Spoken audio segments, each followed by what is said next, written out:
স্বামী যদি স্ত্রীকে অপমান করে, ছোট করে, সম্মান না করে, তখন তাকে কি করা উচিত?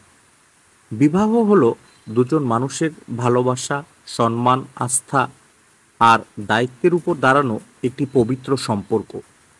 স্বামী স্ত্রী শুধু সামাজিকভাবে নয়, মানসিকভাবেও একে অপরের পরিপূরক। কিন্তু বাস্তবতা হলো, আমাদের সমাজে অনেক নারী প্রতিদিন এমন এক কষ্টের মধ্যে দিয়ে যান যা কাউকে বলা যায় না।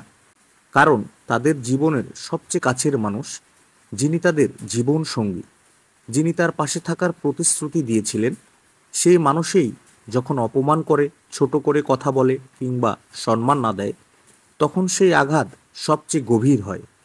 অন্য কারো অপমান একসময় ভুলে যাওয়া যায়, কিন্তু স্বামীর অপমান বুকে কাটার মতো বিঁধে থাকে। একজন নারী যখন স্বামীর কাছ থেকে সম্মান পায় না, তখন তার আত্মসম্মান ভেঙে যায়, মানসিক শান্তি নষ্ট হয়, আর সবচেয়ে বড় কথা, তার নিজের সত্তা ছোট হয়ে যায়।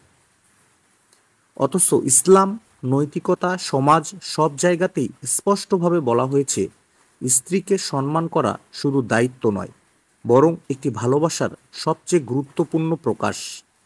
অনেক স্বামী হয়তো বুঝতে পারেন না, তারা কথার মাধ্যমে, আচরণের মাধ্যমে কিংবা উপহাস করার মাধ্যমে স্ত্রীকে কতটা আঘাত করেছেন। অথচ স্ত্রী সেই কষ্ট সহ্য করে যান, কারণ তিনি সংসার ভাঙতে চান না, সন্তানদের কথা ভাবেন, সমাজের দৃষ্টি এড়াতে চান। কিন্তু প্রশ্ন হলো, স্ত্রী কি সব কিছু চুপচাপ সহ্য করবে? না, কখনোই না। একজন নারীকে তার সম্মান রক্ষা করার অধিকার ইসলামও দিয়েছে, মানবতাও দিয়েছে। এমনকি প্রতিটি সুস্থ চিন্তাধারার মানুষও এ বিষয়টি মেনে নেয়। আজকের এই ভিডিওতে আমরা বিস্তারিত আলোচনা করব।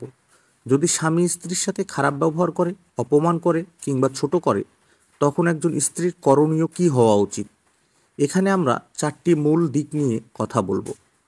প্রতিটি দিক বিস্তারিতভাবে বুঝিয়ে দেব, যাতে আপনারা নিজেদের জীবনের বাস্তবতার সাথে মিল খুঁজে পান এবং সঠিক পদক্ষেপ নিতে পারেন। নাম্বার 1, নিজেকে দুর্বল ভাববেন না, আত্মসম্মানকে প্রাধান্য দিন। সবচেয়ে বড় সমস্যা হলো, যখন স্বামী অপমান করে, তখন বেশিরভাগ স্ত্রী মনে করেন এটাই হয়তো তাদের ভাগ্য, তাদের দুর্বল অবস্থান। এই চিন্তাভাবনাই একজন নারীকে ভেতর থেকে ভেঙে দেয়।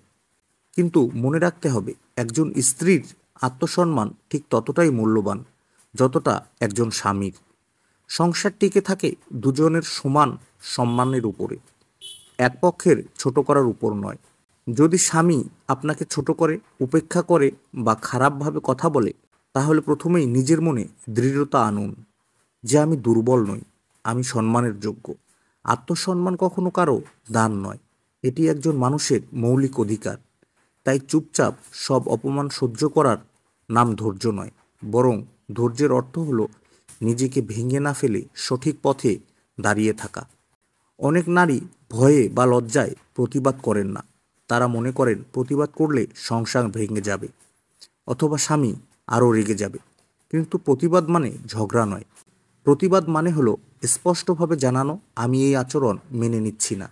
একজন স্ত্রীর উচিত ধীরে, শান্তভাবে কিন্তু দৃঢ় কণ্ঠে স্বামীকে বলা, আমি তোমার স্ত্রী, তোমার সঙ্গী, আমাকে অপমান করার অধিকার তোমার নেই। এখানে মূল শিক্ষা হলো, নিজেকে কখনো দুর্বল ভাববেন না। কারণ যদি স্ত্রী সবসময় দুর্বল ভেবে নেয়, তাহলে স্বামী সেই সুযোগকে অভ্যাসে পরিণত করে ফেলবে। আর একবার অভ্যাসে পরিণত হলে অপমান বন্ধ করা অনেক কঠিন হয়ে যাবে।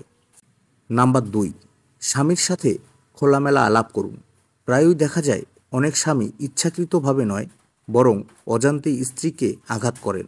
তারা বুঝতেই পারেন না তাদের আচরণ বা কথাবার্তা কতটা কষ্ট দিচ্ছে। তাই প্রথম করণীয় হলো খোলামেলা আলাপ করা। একটি শান্ত পরিবেশ, রাগ না করে স্বামীর সাথে আলোচনা করুন। তাকে বলুন, তুমি যেভাবে আমাকে ছোট করে কথা বলো, এতে আমার খুব কষ্ট হয়। অনুভূতিটা পরিষ্কারভাবে তুলে ধরুন। পুরুষরা অনেক সময় সরাসরি কথাই বুঝতে পারে। আপনি যদি চুপ করে থাকেন, তাহলে তারা হয়তো বুঝবেই না যে তাদের আচরণ আপনার আত্মসম্মান ক্ষতিগ্রস্ত করছে। আলোচনার সময় মনে রাখবেন, অভিযোগের ভাষা ব্যবহার করবেন না। যেমন, তুমি সবসময় খারাপ বা তুমি আমাকে কখনো সম্মান দাও না। এভাবে বললে তিনি প্রতিরোধমূলক হয়ে যাবেন, বরং বলবেন, তোমার কথায় আমি আঘাত পাই।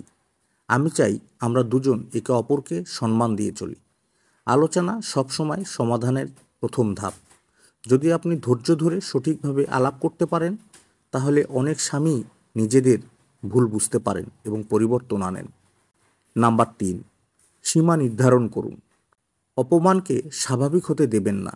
যে কোনো সম্পর্কের একটি সীমা থাকে। স্বামী স্ত্রীর সম্পর্কেও সেই সীমা থাকা জরুরি।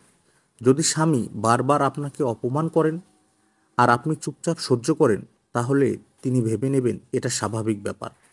তখন তিনি আর পরিবর্তনের চেষ্টা করবেন না। তাই স্পষ্ট করে সীমা নির্ধারণ করুন।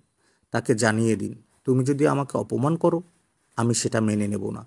সীমা নির্ধারণ মানে হলো আপনার আত্মসম্মান নিয়ে আপোস করবেন না।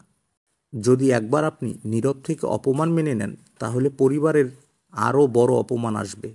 আর যদি শুরুতেই বলে দেন, আমি এটা মেনে নিচ্ছি না, তাহলে তিনি চিন্তা করবেন এবং অনেক ক্ষেত্রে আচরণ বদলাবেন। এটা মনে রাখবেন, সীমা নির্ধারণ করা মানে সংসার ভাঙা নয়, বরং সংসার বাঁচানোর জন্যই সীমা নির্ধারণ করা প্রয়োজন। কারণ সম্মান ছাড়া সংসার টিকে থাকতে পারে না। নাম্বার 4, প্রয়োজনে পরিবার বা বিশেষজ্ঞের সাহায্য নিন। সব চেষ্টা সত্ত্বেও যদি স্বামী পরিবর্তন না করেন, অপমান করা চালিয়ে যান, তাহলে একা চুপ করে সহ্য করবেন না। প্রয়োজনে বিশ্বস্ত পরিবারের কারোর সাথে শেয়ার করুন। সেটা হতে পারে বাবা, মা, বড় ভাই কিংবা এমন কেউ যিনি সঠিক পরামর্শ দিতে পারবেন। কখনো কখনো বাইরের কাউকে যুক্ত করা প্রয়োজন হয়, কারণ তৃতীয় পক্ষের সামনে অনেক স্বামী নিজের আচরণ বুঝতে পারেন। যদি পরিস্থিতি খুবই খারাপ হয়, মানসিক নির্যাতন অসহনীয় হয়, তাহলে কাউন্সিলর বা ইসলামিক স্কলারদের পরামর্শ নিতে পারেন। সবশেষে মনে রাখতে হবে, একজন স্ত্রীর জীবন শুধু সংসারের জন্য নয়, নিজের সম্মানের জন্যও। তাই প্রয়োজনে কঠিন সিদ্ধান্ত নিতেও পিছপা হবেন না। ইসলামও বলেছে, কাউকে অন্যায় সহ্য করতে হবে না। সংসার টিকে থাকে ভালোবাসায়, পারস্পরিক শ্রদ্ধা আর বোঝাপড়ার উপর। যদি সেখানে সম্মান না থাকে, তবে সেটা শুধু একটি আনুষ্ঠানিক সম্পর্ক হয়ে যায়।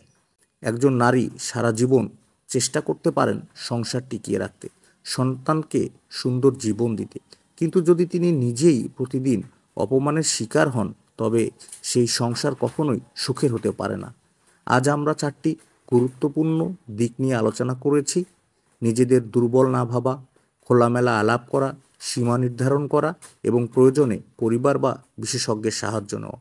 প্রতিটি দিকই এক একটি ধাপ। হয়তো প্রথমেই সব কিছু বদলে যাবে না, কিন্তু আপনি যদি সঠিকভাবে এগোতে পারেন, তাহলে পরিবর্তন আসবেই। সবচেয়ে বড় কথা, আপনাকে বুঝতে হবে আপনার আত্মসম্মান সবচেয়ে গুরুত্বপূর্ণ। আপনি যদি নিজেকে ছোট করে ভাবেন, তাহলে কেউ আপনাকে বড় করে দেখবে না। তাই নিজের সম্মান রক্ষা করুন, সঠিক পথে দাঁড়ান এবং চেষ্টা করুন স্বামীকে বোঝাতে। যদি সে বোঝে, সেটাই সেরা সমাধান। আর যদি না বোঝে, তবে চুপ করে সহ্য করার চেয়ে সঠিক সিদ্ধান্ত নেওয়াই উত্তম। মনে রাখবেন, একজন নারীর শক্তি হলো তার ধৈর্য, কিন্তু সেই ধৈর্য কখনোই আত্মসম্মান বিসর্জন দেওয়ার জন্য নয়, বরং ধৈর্যের মানে হলো সঠিক সময়ে সঠিক সিদ্ধান্ত নেওয়া। আর যখন আপনি নিজের সম্মানকে প্রাধান্য দেবেন, তখনই আপনি প্রকৃত সুখী হবেন। প্রিয় দর্শকবৃন্দ, ভিডিওটি যদি আপনাদের ভালো লাগে, তাহলে অবশ্যই একটি লাইক দিন। আপনার একটি লাইক আমাদের জন্য অমূল্য অনুপ্রেরণা। ভিডিও সম্পর্কে আপনার মতামত নিচে কমেন্টে জানাতে ভুলবেন না।